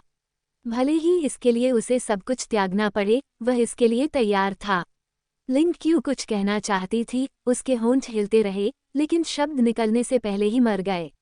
उसे जुवानायुवान शांगचेन पर गुस्सा आ रहा था, क्योंकि उसके बिना जुन हुआंग बहुत पहले ही राख की तरह बिखर गया होता। मो जिक्सुआन को जुवानायुवान शांगचेन के बारे में ऐसा कहने का क्या अधिकार था? लेकिन वो इन विचारों को व्यक्त नहीं कर सकी। चूजिन थी, वह जुन हुआंग भी थी, फिर भी वह जुन हुआंग नहीं थी। प्राचीन काल से जो लोग दुनिया की अवहेलना करते थे, उन्हें स्वर्गीय दाव द्वारा मान्यता नहीं दी जाती थी। चाहे मो जिक्सुआन कितना भी शक्तिशाली क्यों न हो जाए, वह स्वर्गीय दाव के साथ प्रतिस्पर्धा नहीं कर सकता था। लेकिन लिंग क्यू भूल गया था कि इस दुनिया में स्वर्गीय दाव के बच्चे भी थे। हवा शांत हो गई। उसका अच्छे से ख्याल रखना। काफी देर बाद जुवानायुवान शांगचेन ने अंततः थोड़ी कड़वाहट के साथ ये शब्द कहे। इतना कहकर वह मुड़ा और चला गया। लिंग क्यू भी उसके पीछे पीछे चल रहा था। काली आकृतियां धीरे धीरे रात में घुल मिल गईं और जल्द ही दृष्टि से ओझल हो गईं। अचानक बिजली चमकी और गड़गड़ाहट हुई। उसके बाद मूसलाधार बारिश होने लगी। मो जिक्सुआन वहीं खड़ा था। उसकी आंखों में ठंडक, बिजली और गड़गड़ाहट की छवि प्रतिबिंबित हो रही थी। बड़ी बड़ी बारिश की बूंदें उसके तीखे तराशे हुए चेहरे पर गिर रही थीं, जो छूने पर ठंडी लग रही थीं। वह बारिश में भीगता रहा, ताई पर्वत की तरह विचल। उसकी अभिव्यक्ति बर्फीली थी। उसकी निगाहों से एक शीतल आभा निकल रही थी, जो जून में भी दिल को कंपा रही थी। जुवानायुवान शांगचेन और लिंग क्यू आगे बढ़ते रहे। दोनों में से कोई भी कुछ नहीं बोला। भारी बारिश ने उनके पहले से ही पतले कपड़ों को भीगने पर मजबूर कर दिया। वे जल्द ही एक विला के सामने रुक गए। सामने जुवानायुवान शांगचेन, लिंग क्यू पीछे। जैसे ही वह दरवाजे के पास पहुंचा, दरवाजा खुल गया और एक युवा लड़की की आकृति उभरी। भाई जुवानायुवान, आप वापस आ गए। उसकी आवाज हल्की और धीमी थी, लेकिन मधुर थी। ये भी परिचित सा लग रहा था। लिंग क्यू का दिल इस आवाज से धड़क उठा। उसने जल्दी से अपना सिर उठाकर देखा, और फर्श तक लंबे लाल गाउन में सजी लड़की को देखकर वह तुरंत आश्चर्यचकित हो गई। उसके नाजुक चेहरे की बनावट बहुत ही सुंदर थी। त्वचा मलाईदार जैड की तरह, दांत चमकदार और होंठ लाल थे। लाल गाउन उसकी कुलीनता को सूक्ष्मता से उजागर कर रहा था। कोमल सौंदर्य के साथ मिश्रित लालित्य की हवा, आकर्षक और मनमोहक, फिर भी पवित्र और अक्षुण्ण। उसकी बाईं भान के ऊपर के स्थान पर फीनिक्स की पूंछ का पैटर्न बना हुआ था। जैसे कोई 9 स्वर्गों से ऊपर खड़ा हो। क्या ये जीवित जुन हुआंग था? लिंग क्यू का रंग एक पल में पीला पड़ गया। यदि हाल ही में हुआगुई पार्क में चू जिन को नहीं देखा गया होता तो लिंग क्यू को लगता कि वह एक भ्रम देख रही है। उसके सामने खड़ी लड़की बिल्कुल चू जिन जैसी थी, लगभग कोई विसंगति नहीं थी, यहाँ तक कि हंसली के नीचे का लाल तिल भी बिल्कुल उसी स्थान पर था। क्या आज दोपहर आपको कुछ भी अस्वस्थ महसूस हुआ? जुवाना युवान शांगचेन ने अंदर आकर पूछा। मैं ठीक हूँ, लड़की धीरे से मुस्कुराई। भाई जुवाना युवान, आपको चिंता करने की कोई जरूरत नहीं है। उसका लहजा स्नेही और स्वाभाविक था, मानो वह जुवाना युवान शांगचेन को लंबे समय से जानती हो। उन दोनों का पीछा करते हुए लिंग क्यू को लगा कि उसका खून ठंडा हो गया है। भाई जुआना युवान, ये 4 शब्द उसे आखिरी बार सुने हुए कितना समय हो गया था। लिंग क्यू गहरी यादों में डूब गई। तभी लाल कपड़े पहने युवती अचानक रुकी, एक चंचल और आकर्षक मुस्कान के साथ मुड़ी। भाई जुआना युवान, ये कौन है? 448, वो जुन हुआंग है। कमरा कुछ शांत था। लिंग क्यू ने एक पतली नीली पोशाक पहनी थी जो बारिश के कारण उसके शरीर से चिपकी हुई थी और उसके किनारे से पानी फर्श पर टपक रहा था। उसका रंग रूप कुछ अस्त-व्यस्त था। युवा लड़की के अचानक शब्दों ने लिंग क्यू को चौंका दिया। उसने लाल रंग का ऐसा कपड़ा पहना था जो खून जैसा लग रहा था। उसकी भौहें और आंखें मुस्कुरा रही थीं। उसका चेहरा दोस्ताना लग रहा था लेकिन उसमें छुपी हुई चुभन थी। हालांकि लाल रंग चटकीला था, उसने उसे इस तरह पहना था कि दुनिया से अलगाव का एहसास हो रहा था, मानो ये रंग सिर्फ उसके लिए ही बना हो। युवा लड़की की उज्ज्वल और ठंडी सुंदरता लिंग क्यू की अव्यवस्थित स्थिति के साथ बिल्कुल विपरीत थी। एक दुनिया की धूल में रहता था, दूसरा बादलों के ऊपर। ये व्यक्ति कौन था? दोनों ने एक दूसरे की आंखों में उलझन देखी। लिंग क्यू जल्दी से अपने विचारों से बाहर आए और एक उचित मुस्कान के साथ अपने सामने खड़ी लड़की से बोली, नमस्ते, मैं लिंग क्यू हूँ, जुआना युवान की एक पुरानी दोस्त। इस बीच लिंग क्यू अपनी सबसे अच्छी स्थिति में आ गई और उसके कपड़े तुरंत सूख गए। यद्यपि लिंग क्यू की आकृतियां साधारण थीं, फिर भी वे स्थायी थीं और उसका आचरण युवा लड़की की तुलना में भी कमतर नहीं था। युवा लड़की ने हल्की सी मुस्कान दी, उसके गालों पर हल्के गड्ढे थे और स्वर हल्का था। नमस्ते बहन लिंग क्यू, मैं चू जिन हूँ। चू का मतलब है चू शियुतियान चेंग और जिन का मतलब है किंग किंग जी जिन। चू जिन, इन दोनों नामों को एक साथ रखने से अंतहीन स्वप्नलोक की उत्पत्ति हो सकती है। लिंग क्यू ने अवचेतन रूप से अपनी नजरें जुवाना युवान शांगचेन की ओर उठाईं। रोशनी में वह आदमी कुछ दुबला पतला सा दिख रहा था। उसके सिर पर एक काली टोपी लगी हुई थी जिससे ईश्वर द्वारा चूमा गया चेहरा ढंक रहा था। सिर्फ एक नाजुक तराशे हुए जबड़े की रेखाएं और उसके एडम सेपल का हल्का सा उभार दिखाई दे रहा था। हालांकि उसके चेहरे के भाव दिखाई नहीं दे रहे थे, फिर भी उसकी उपस्थिति दिल दहला देने वाली थी।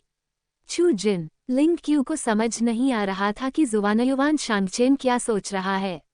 आखिर वो क्या करना चाहता था? क्या उसने जून हुआंग को परेशान करने के लिए चू जिन का निर्माण किया था? ये चू जिन एक सर्जरी से बनी नकली चीज से ज्यादा कुछ नहीं थी, लेकिन सिर्फ 1 महीने में ही वो कैसे बदल गई, मानो पुनर्जन्म हुआ हो। वह सिर से पांव तक बेदाग लग रही थी, उसकी आंखों और भौहों में कोई दरार नहीं थी, मानो वह सचमुच जून हुआंग हो। वह महारानी जो अपने हाथ के एक झटके से दुनिया को उलट पुलट कर देने के लिए जानी जाती है। बहन लिंग क्यू, अंदर आकर बैठो। मैं इन दिनों घर पर अकेले बहुत बोर हो रही हूँ। चू जिन ने प्यार से लिंग क्यू को गले लगाया और उसे घर के अंदर ले गया। चू जिन के शब्द तकनीकी रूप से भारी थे। घर, एक महिला द्वारा घर कहा जाने वाला स्थान शायद ही साधारण हो। जुवाना युवान शांगचेन ने दोनों महिलाओं पर एक विचारपूर्ण नजर डाली और फिर घर के अंदर कदम रखा। लिंग क्यू और चू जिन भी पीछे पीछे आए। चू जिन की आंखें मुस्कुरा उठीं, जबकि लिंग क्यू का शरीर कुछ अकड़ गया था। एक कमरे में 3 लोग, 3 अलग अलग मानसिकताएं। लिंग क्यू थोड़ा घबरा गई थी, वह नहीं जानती थी कि चू जिन को अपने पास रखने के पीछे जुवाना युवान शांगचेन के इरादे क्या थे, और इसके अलावा जब चू जिन ने ये शब्द कहे तो जुवाना युवान शांगचेन ने खंडन भी नहीं किया। बहन लिंग क्यू, बैठिए, मैं आपके लिए चाय बनाती हूँ। आपको क्या पसंद है, तैरता बादल या बैंगनी पहाड़ी धुंध? पार्लर पहुंचते ही चू जिन ने सक्रियता से प्रस्ताव रखा। लिंग क्यू हैरान रह गई, फिर बोली, दोनों ही ठीक हैं, शुक्रिया। वह साफ तौर पर मुस्कुरा रही थी, लेकिन उसका दिल ठंडा था। कोई बात नहीं, मेहमानों के साथ अच्छा व्यवहार होना चाहिए, ये सब मेरा फर्ज है। आंखों में मुस्कान भरकर चू जिन बोली और फिर अंदर वाले कमरे की ओर मुड़ गई। पार्लर में केवल झुवानायुवान शांगचेन और लिंग क्यू ही बचे थे। झुवानायुवान शांगचेन सोफे पर बैठा था, एक ठंडी, गड़ी हुई आकृति। शुवानायुवान, ये सब क्या है? लिंग क्वी ने स्थिर स्वर में पूछा। सिर्फ आवाज से उसके शरीर और मन में हो रहे बदलावों का अंदाजा नहीं लगाया जा सकता था। चू जिन के रवैये से वह स्पष्ट रूप से खुद को घर की मालकिन के रूप में देखती थी। और जुवानायुवान शांगचेन ने उसे रोकने के लिए कुछ नहीं किया। एक नकली व्यक्ति, जो प्रकाश से छिपा हुआ था, उसे इतनी शांति के साथ यह सब प्राप्त करने का क्या अधिकार था? इतने लंबे समय तक इतनी मेहनत करने के बाद भी वह नकली के मुकाबले में नहीं थी। विडंबना बहुत गहरी थी। वाक्य के अंत में स्वर थोड़ा ऊपर की ओर उठता हुआ जुवानायुवान शांगचेन ने नजरें उठाकर लिंग क्यू की ओर देखा। लालटेन की ठंडी रोशनी उसके नाजुक जबड़े पर पड़ रही थी, जिससे दिल की धड़कनें तेज हो गईं। मैंने कहा, चू जिन, लिंग क्यू ने अपनी अभिव्यक्ति को सीधा किया, उसके साथ क्या मामला है? उसकी अंतर्ज्ञान ने उसे बताया कि जुवानायुवान शांगचेन का चू जिन को अपने साथ रखना सिर्फ इस्तेमाल के लिए नहीं था। ये चू जिन पूरी तरह से जुन हुआंग का कॉपी पेस्ट संस्करण था। क्या ऐसा हो सकता है कि उसका इरादा? यह विचार आते ही लिंग क्यू का माथा तन गया। कुछ सेकंड की खामोशी के बाद जुवानायुवान शांगचेन अचानक बोला, वह चू जिन है और वह जुन हुआंग भी है। लिंग क्यू का चेहरा थोड़ा पीला पड़ गया और उसने जवाब दिया, वह जुन हुआंग नहीं है, वह है। जुवानायुवान शांगचेन का स्वर निर्विवाद था, अगर मैं कहता हूं कि वह है, तो वह है। उसकी आवाज थोड़ी भारी, उम्र के एहसास से भरी हुई थी और एक पल के लिए ऐसा लगा जैसे वह ग्रिमरिपा था जो नरक की गहराई से बाहर आया था, जो किसी भी समय सभी प्राणियों की आत्माओं को दूर ले जाने में सक्षम था, जिससे उत्पीड़न की भावना पैदा हुई, जिससे सांस लेना मुश्किल हो गया। जुवानायुवान शांगचेन ऐसा था कि किसी के लिए भी उसे सीधे देखना असंभव था। लिंग क्यू, जुवानायुवान शांगचेन का स्वर बहुत ठंडा था, उसके शब्दों में बर्फ जमी हुई थी। ये याद रखना, आज से चू जिन जुन हुआंग है और जुन हुआंग चू जिन है। लिंग क्यू ने थोड़ा भौहें चढ़ाई, तुम अपने आप को धोखा दे रहे हो। जुवानायुवान, भले ही तुम मुझे धोखा दे सकते हो, क्या तुम स्वर्गीय दाव को धोखा दे सकते हो? इसके लिए मेरे अपने तरीके हैं, जुवानायुवान शांगचेन ने आगे कहा, आपको बस मेरे साथ अच्छे से सहयोग करने की जरूरत है। लिंग क्यू ने धीरे से आह भरी, कुछ और कहने ही वाला था कि हवा में हल्के कदमों की आहट सुनाई दी और चाय की हल्की खुशबू फैल गई। बेहतरीन पर्पल माउंटेन मिस्ट, एक ऐसा कप चाय जिसकी खुशबू 7 दिन तक बिना फीकी पड़े रह सकती थी। लाल वस्त्र पहने एक सुंदरी, हाथ में चाय का कप लिए, बड़ी सुंदरता से आगे बढ़ रही थी, उसका प्रत्येक कदम आकर्षण बिखेर रहा था। वह और लिंग क्यू की स्मृति की गहराई में बसी आकृति धीरे धीरे एक दूसरे से मिल गईं, और लिंग क्यू के मुंह से लगभग निकल ही गया, जुन हुआंग। अपनी गलती का एहसास होते ही उसकी आंखों की चमक फीकी पड़ गई। वह जुन हुआंग नहीं थी, वह तो बस एक कठपुतली थी। उसकी तुलना जून हुआंग से कैसे की जा सकती है, जो शान से युद्धभूमि में घूमता था? जुवानायुवान शांगचेन ने अपने सामने खड़ी आकृति को देखा, उसके मुंह के कोने लगभग अदृश्य वक्र की तरह उठे हुए थे। उसकी टोपी के किनारे के नीचे छिपी उसकी आंखें एक उलझी हुई, जुनूनी रोशनी से मंद मंद चमक रही थीं। बहन लिंग क्यू, ये पर्पल माउंटेन मिस्ट है जिसे मैंने खुद बनाया है। इसे चखें और मुझे बताएं कि आप क्या सोचते हैं। चू जिन ने ट्रे से चाय का एक कप उठाकर लिंग क्यू के सामने रखते हुए कहा, उसका व्यवहार शांत था और आंखें आत्मविश्वास से भरी हुई थीं। धन्यवाद, लिंग क्यू ने उसे सहज स्वर में धन्यवाद दिया। भाई जुवानायुवान, चू जिन ने ट्रे से एक और कप उठाया और उसे जुवानायुवान शांगचेन के सामने रख दिया। ये वही फ्लोटिंग क्लाउड है जिसे आप हमेशा से पसंद करते रहे हैं। उनका लहजा स्वाभाविक था और दोनों के बीच बातचीत ऐसी थी जैसे वे पुराने दोस्त हों जो एक दूसरे को कई वर्षों से जानते हों।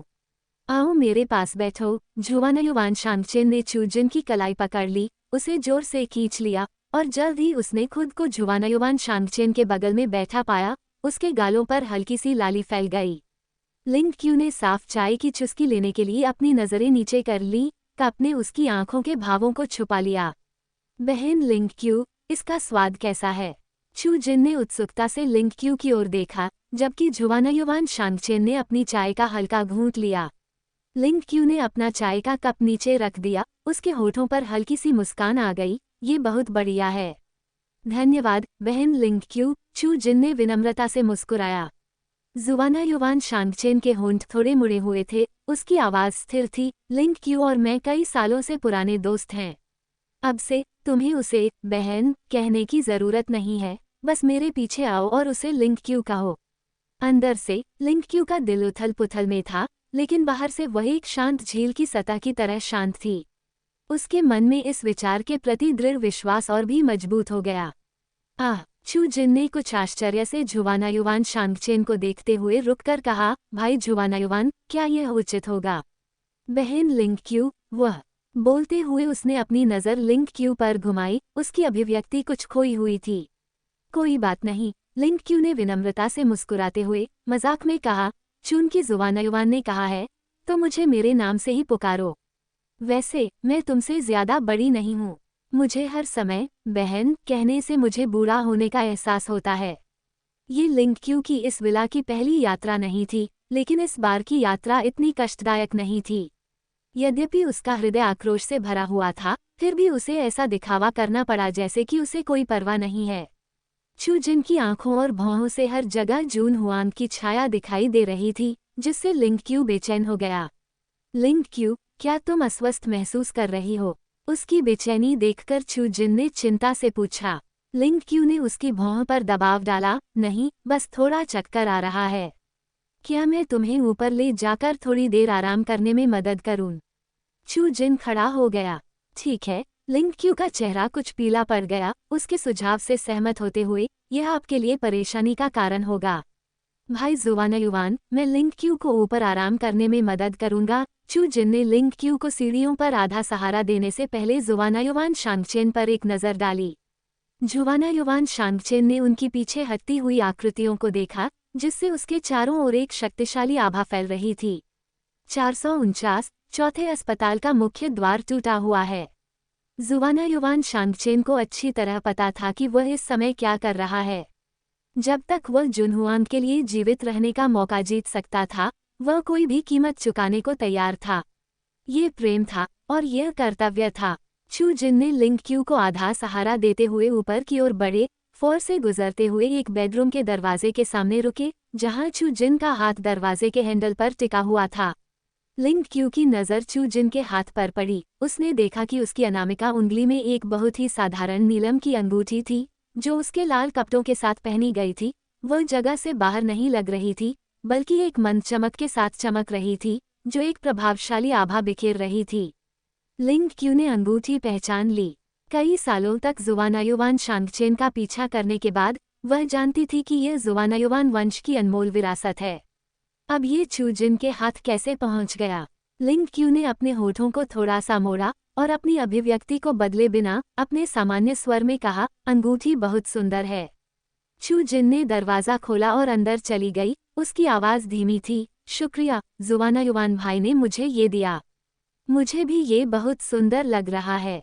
उसका व्यवहार हमेशा की तरह मिलनसार था, और जैसे ही वह मंद मंद मुस्कुराए, ऐसा लग रहा था मानो उसकी मुस्कान में जुनहुआंग दिखाई दे रहा हो, जो पहले ही हड्डियों में बदल चुका था। इस चू जिन से निपटना आसान नहीं था। जब उसे जुवानायुवान शांगचेन की योजना का पता चला, तो लिंग क्यू ने चू जिन की पृष्ठभूमि की जांच की।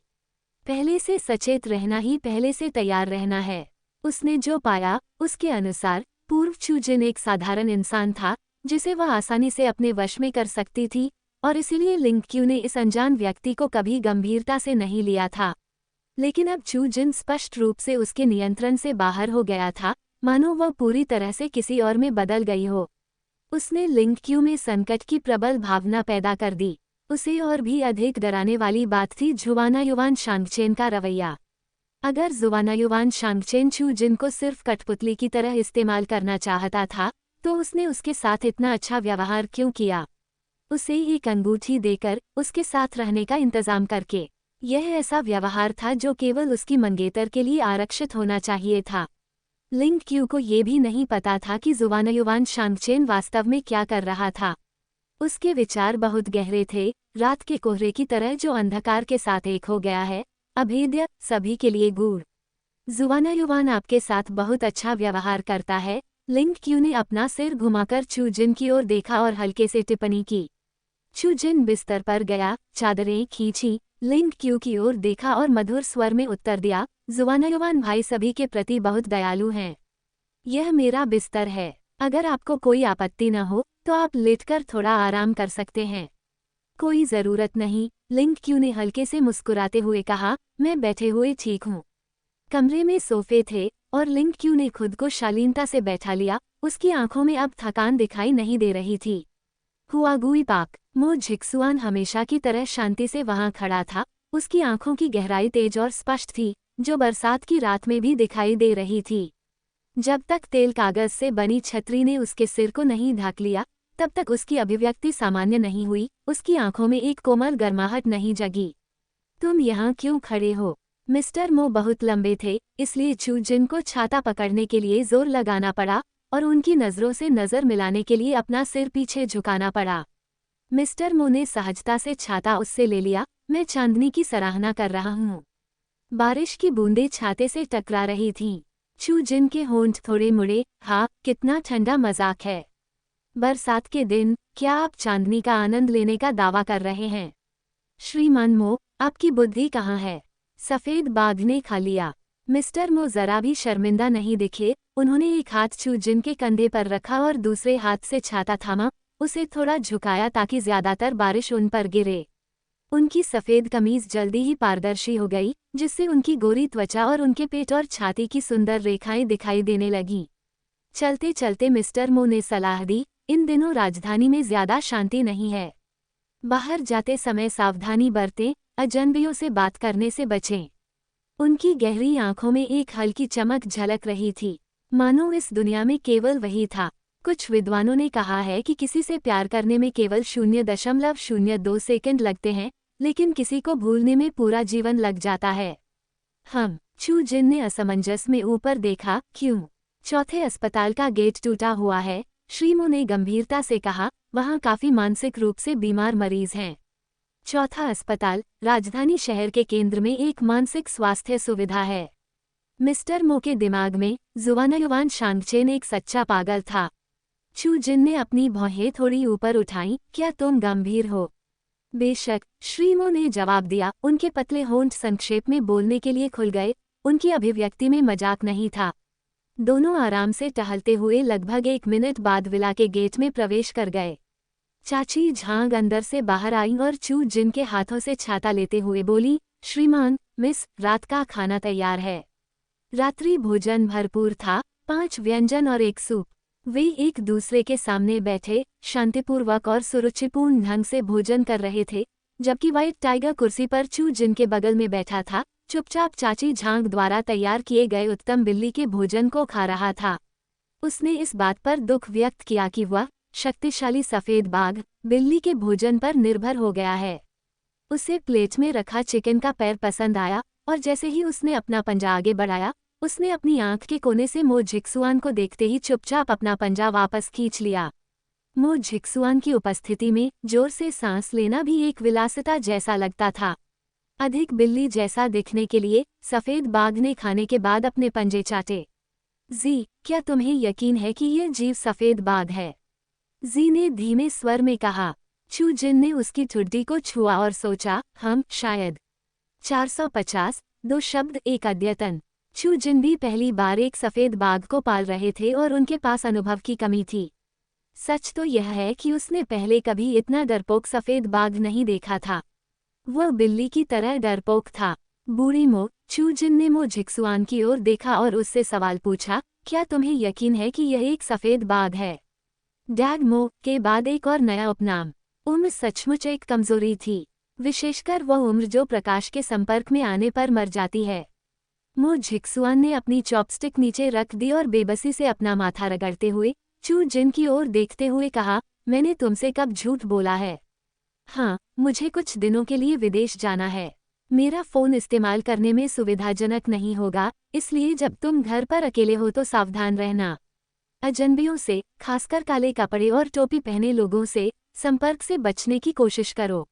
यदि परिस्थिति इतनी विशेष न होती तो वह इस समय गायब न होता।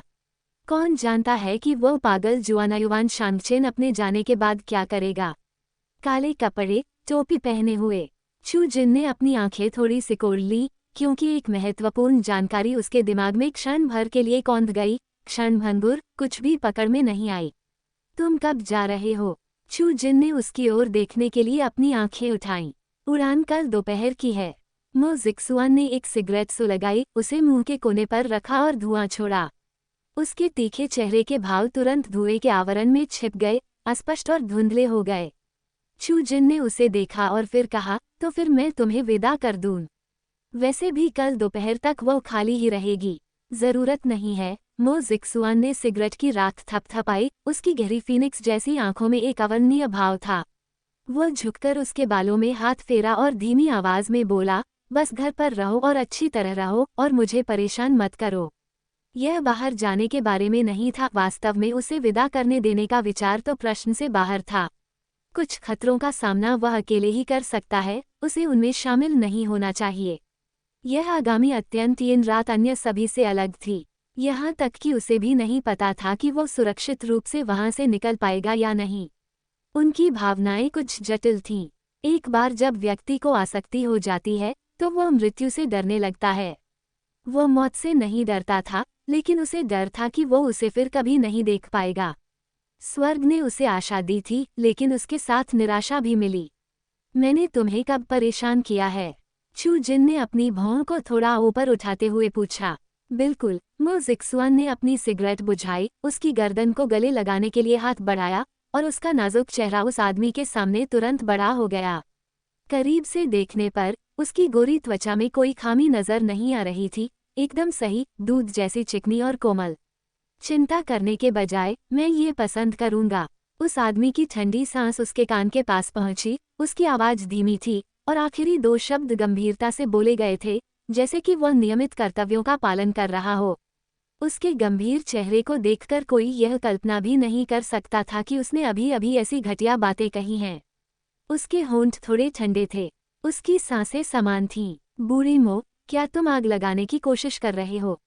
चू जिन ने नियंत्रण संभाला, उसकी ठुड्डी को हल्के से ऊपर उठाया, उसके लाल होंठ थोड़े से खुल गए। बदमाशी का खेल कौन नहीं कर सकता? वह चुपचाप बैठी नहीं रह सकती थी और हर बार मिस्टर मो से परेशान नहीं हो सकती थी। इस बार उसे उन्हें वापस चिढ़ाना था। उसका व्यवहार कुछ उज्ज्वल और कुछ ठंडा था, उसके होठों पर एक हल्की मुस्कान और हल्के गड्ढे थे जो लोगों को आकर्षित करते प्रतीत होते थे। श्री मो की निगाहें झपक गईं। इस दुनिया में ऐसे लोग हैं जिनके साथ आपका दिल जुड़ा हुआ है, चाहे वह कभी भी हो, वो हमेशा आपकी सांसें रोक सकता है। वह आपकी पूरी दुनिया को रोशन कर सकती है। क्या मुझे आग बुझाने में मदद चाहिए? मिस्टर मो ने हाथ बढ़ाया, उसका कोमल हाथ पकड़ लिया और हल्के से खींचने पर दुनिया घूम गई और एक पल में उसने खुद को उसकी गोद में बैठा पाया। स्थिति संकेतात्मक थी। उसके नथुने उस आदमी की विशिष्ट तंबाकू गंध से भर गए। उसके शरीर का तापमान पहले से भी ज्यादा ठंडा लग रहा था, मानो सर्दियों की गहरी बर्फ जमी हो, और इस तपती गर्मी में उसे बहुत सुकून का एहसास हो रहा था। चू जिन ने अपनी भौं थोड़ी सी ऊपर उठाई, अपना हाथ उसकी गर्दन पर रखा, उसकी नजरों से मिली और उसके होंठ थोड़े से मुड़े। तुम इसे कैसे बुझाना चाहते हो? तुम क्या कहती हो? उस आदमी ने हाथ बढ़ाया, उसके सिर के पीछे से पकड़ा और उसे चूमा। उसके होंठ उसके लाल होंठों से सटे हुए थे, घेराबंदी और विजय की मुद्रा में पहले से कहीं अधिक दबंग, प्रतिरोध के लिए कोई जगह नहीं छोड़ते हुए। एक गहरा चुंबन, दांतों का टकराना, जीभों का आपस में उलझना।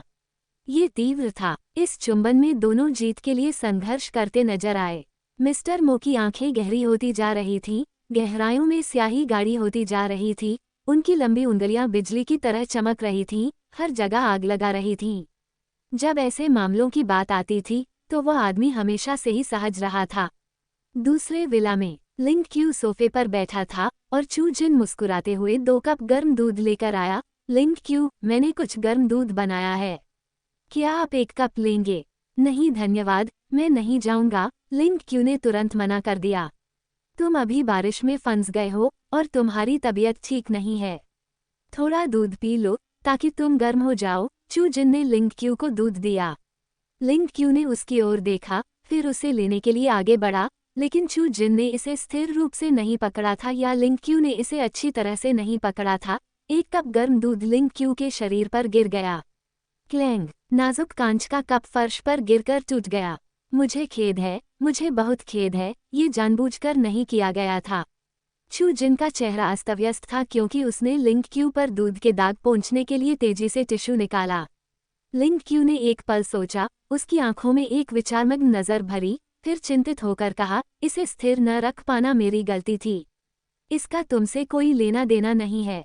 क्या तुम ठीक हो? क्या इससे तुम्हें जलन हुई? Thanks for watching.